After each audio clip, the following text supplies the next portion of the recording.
Les projecteurs du Levi's Stadium illuminent un match de championnat qui se transforme en une lutte défensive acharnée.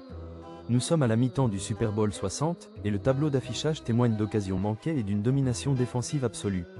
Les Seahawks de Seattle rentrent au vestiaire avec une avance de 9-0 sur les Patriots de la Nouvelle-Angleterre, mais ce score ne reflète qu'une infime partie de l'intense bataille physique qui se déroule sur le terrain.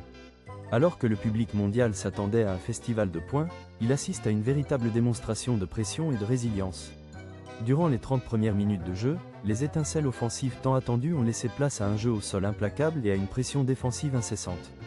Pour les Seahawks, la seule étincelle qui a su maintenir le rythme est venue des jambes de Kenneth Walker.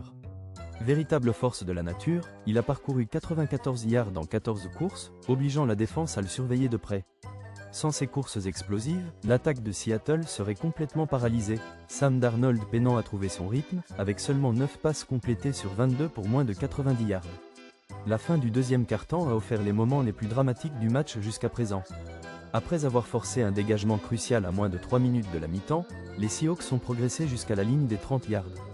Une vive polémique a éclaté lorsqu'une passe courte à Cooper Kupp a été jugée incomplète par les arbitres. Les ralentis semblaient pourtant montrer Kupp contrôlant le ballon avant qu'il ne touche le sol, mais la décision a été maintenue, plongeant le stade dans l'incrédulité.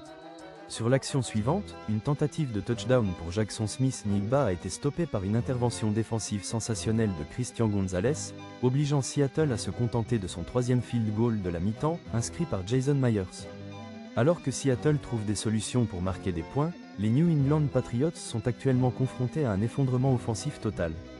Le quarterback Drake Maye est constamment sous pression, encaissant 3 sacks et peinant à progresser face à un pass rush incessant. L'équipe n'a totalisé que 52 yards en attaque, une statistique qui souligne la domination absolue de la ligne défensive de Seattle. La recherche d'un rythme se transforme en une course contre la montre, la marge d'erreur s'amenuisant à chaque seconde. Le moindre ajustement dans les vestiaires sera déterminant pour l'issue de ce championnat.